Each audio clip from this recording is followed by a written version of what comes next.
I'm Dean Wilson. This is The Good Life. You're not going to want to miss today's program. A legendary basketball coach who coached with John Wooden for 10 years, Gary Cunningham, is our guest. If you're a basketball fan or even if you're not, some great stories are coming up. So stay tuned. The Good Life is next.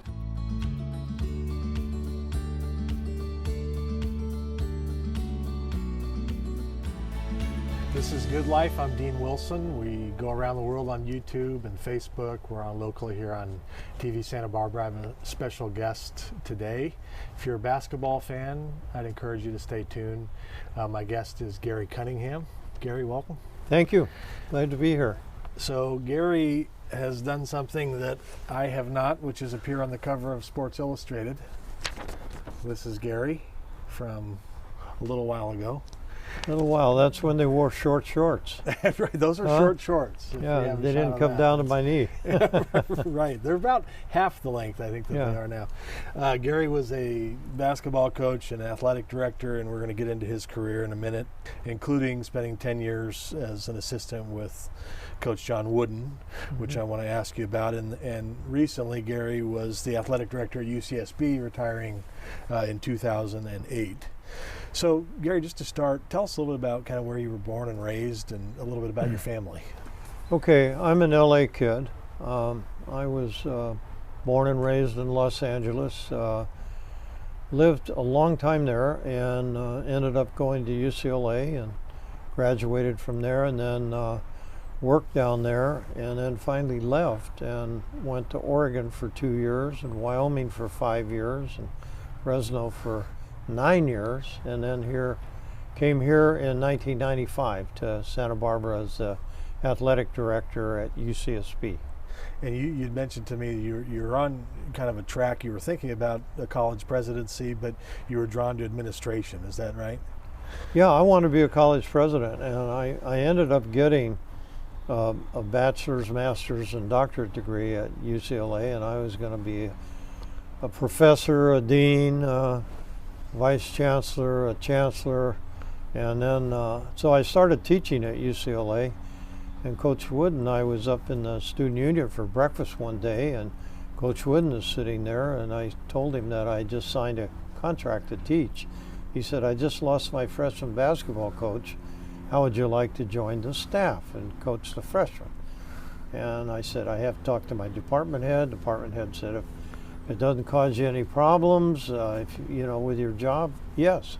So that's how I got into college coaching, and I taught for 2 years, and then I gave that up, and I stayed with Coach for 10 years, as coached the freshmen for 6 years and worked with the varsity for 10 years, and then I got out of. That's how I got into coaching, just by a lark. Wow. And then I got out of it when he retired. I didn't want to coach anymore. And I became the alumni director for UCLA for 2 years. Right. And had a big staff. We were in 55 programs, had 22 staff members, and had a great time. Wow. Now let's step back. You played for John Wooden. Yeah, I played for him. Talk about that. I mean, that's a kind of an elite fraternity of people who played for him. He was a great coach.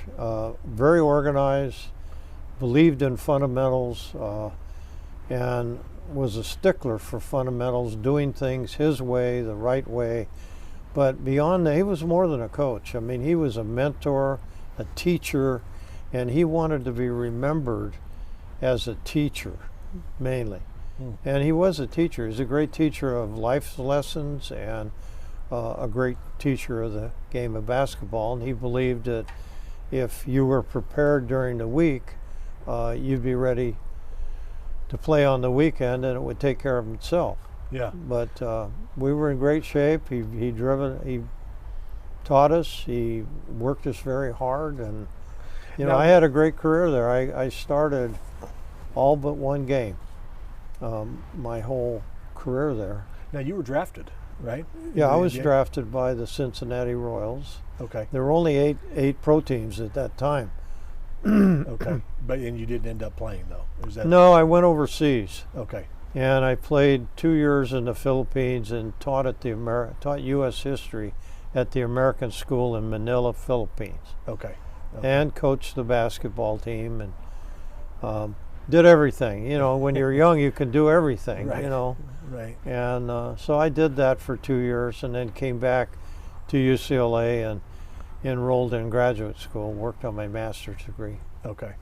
Now, John Wooden, you know, obviously has the pyramid of success, which I want to talk about in a minute. But, and I read an article where you were quoted as talking about him. He was a fierce competitor. Oh, very fierce competitor.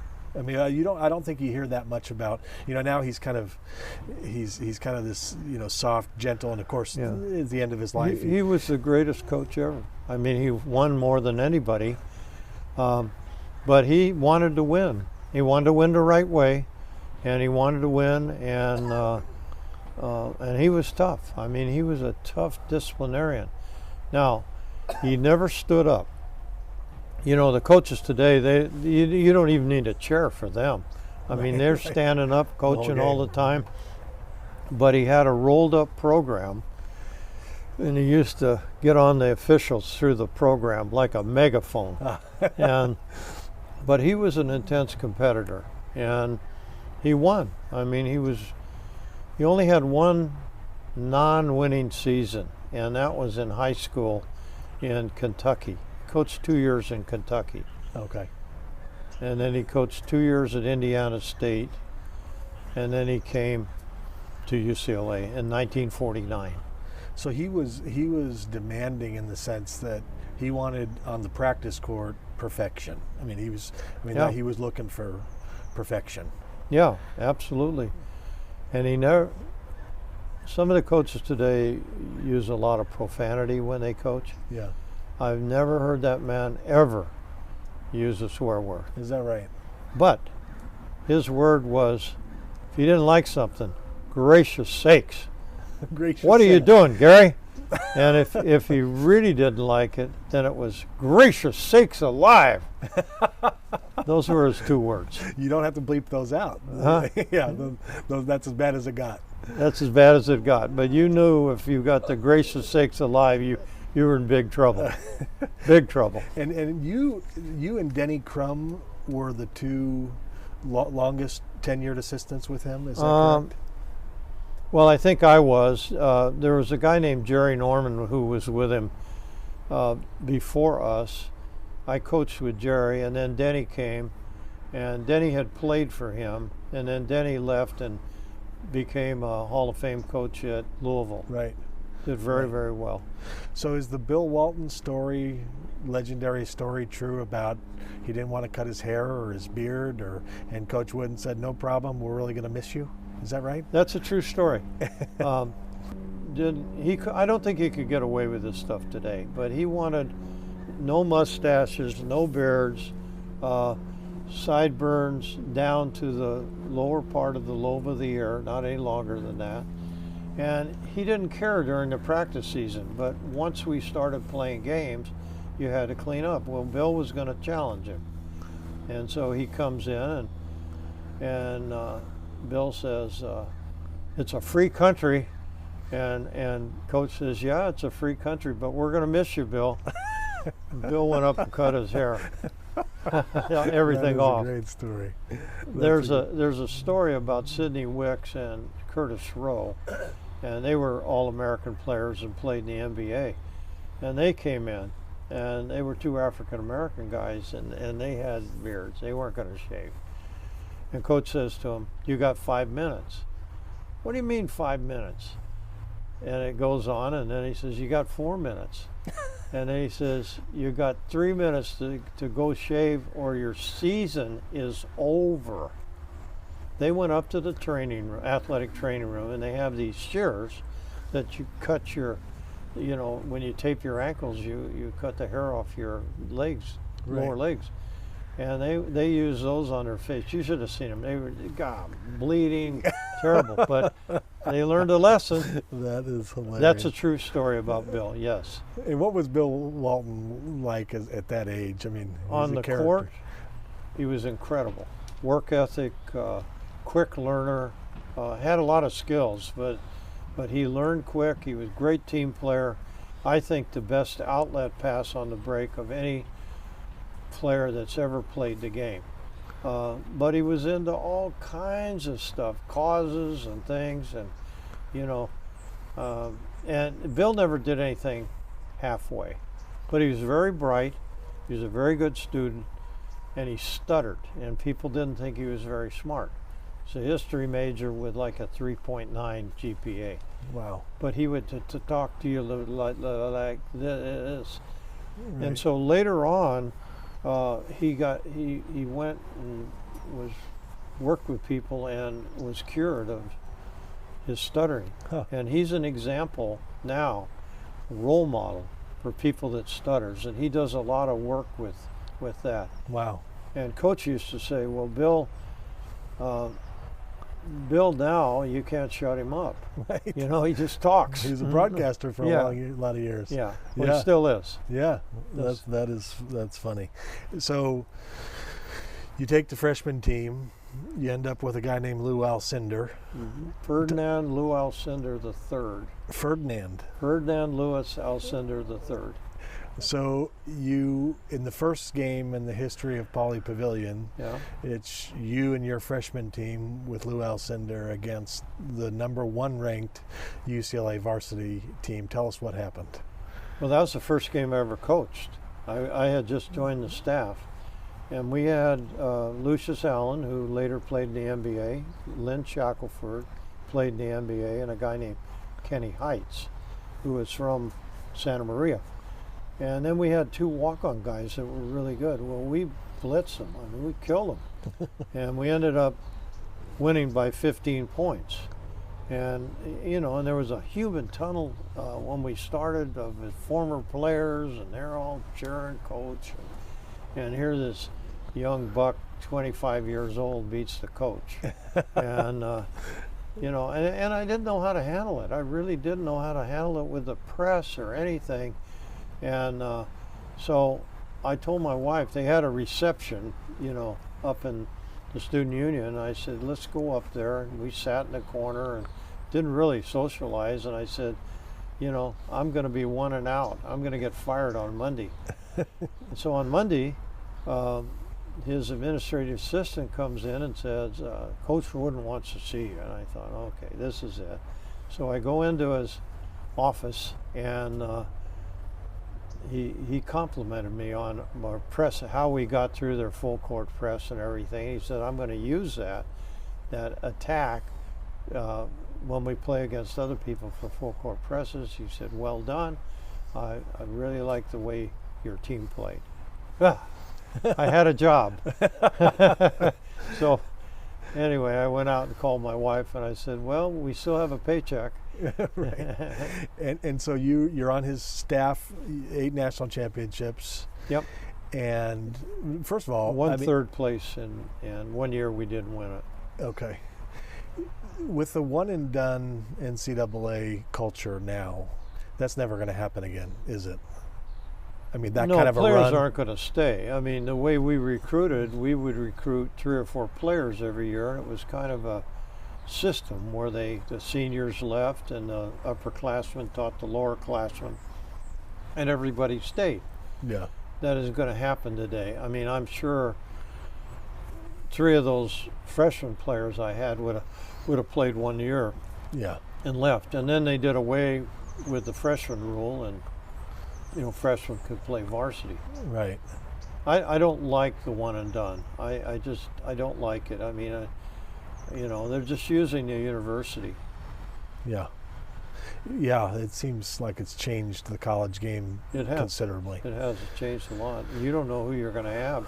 If you're a high-profile team, you don't know who you're going to have from year to year. Right. I mean, really Calipari in Kentucky now sometimes is like starting over, and they just reboot and retool, and then they're all gone. He's amazing how he can regroup, though. Yeah. Puts a good product on the floor every year. Yeah, but that's a rare situation. Yes, it is.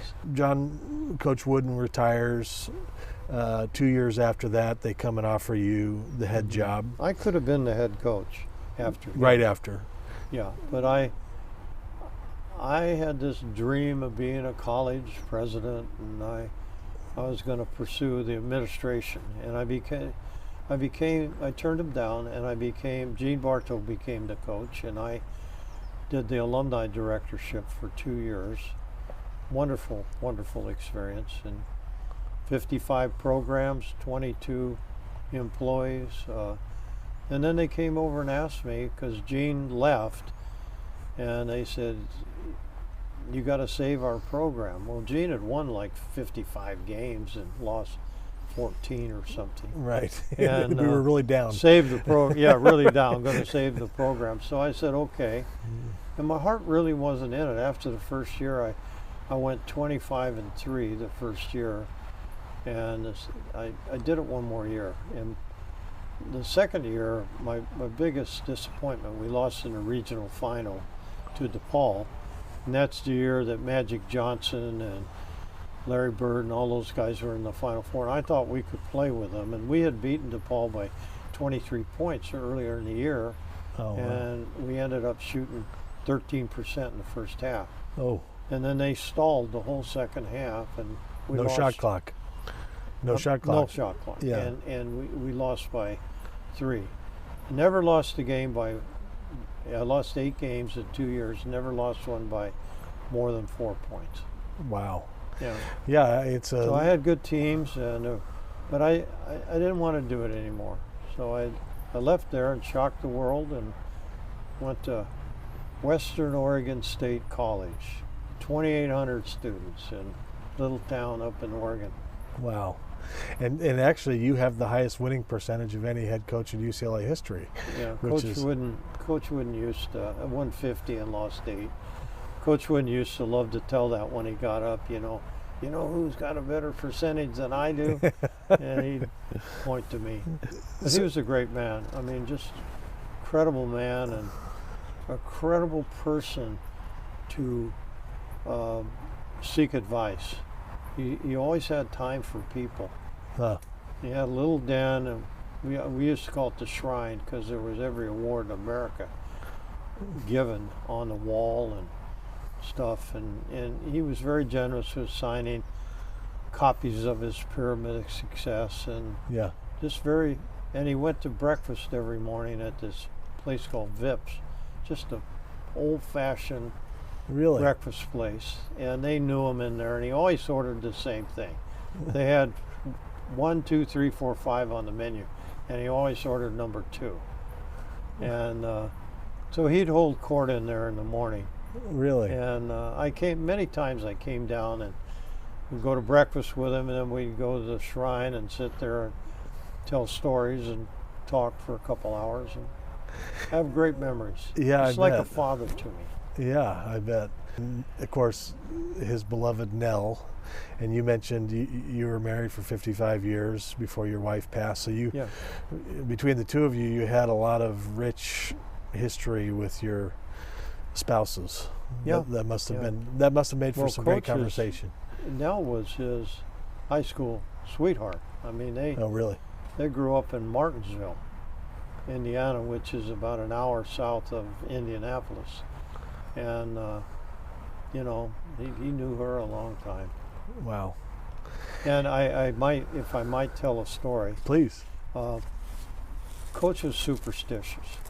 Oh, really? He was a very strong religious man, but he's very superstitious. And if he found a penny, he'd put it in his shoe. Bad luck if he didn't walk around with that penny in his shoe for a day or two. If in his days there were hairpins, and if he found a hairpin, he needed to stick it in wood. So one day I got the idea, and I told Denny Crum, I said, I'm going to buy a package of hairpins. And I dropped the whole package outside of his car before he gets in. I never heard of it. I never heard about it. But he had a ritual before the games. The teams would go out, we'd come, we'd break, they'd go out to half court for the jump ball, and he had this whole thing. He'd tap me on the shoulder, tap me on the hip, tap me on the knees, look down, spit on the floor, and then had to find Nell and gave her the okay. I swear. Every game. If he hadn't have done that, we wouldn't have won the game. We would have never won a game. That is really funny. That was his routine. That's really funny. I read another quote where you were talking about kind of the state of college basketball, and you actually mentioned that you thought that the NAIA, in terms of today, is more pure in terms of the basketball and the.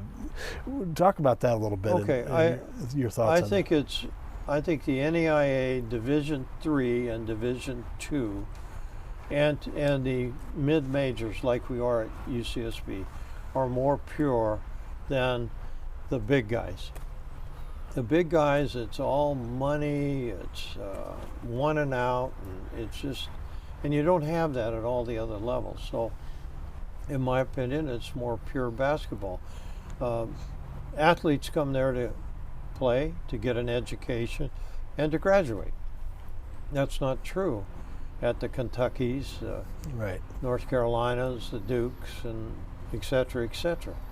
Yeah. They come there to play basketball, and they hope to play in the NBA. But the percentages of players that play in the NBA is very, very minuscule.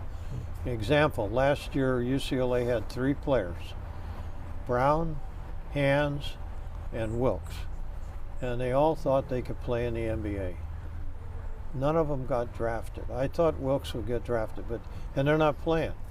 So they're playing overseas, and they forfeited an education. Right. I just don't think that's right. Right. Yeah, that's interesting. You know, the university is not a training ground for the pros. It never should be. It should be an academic institution where you're there to get an education. Right. Right.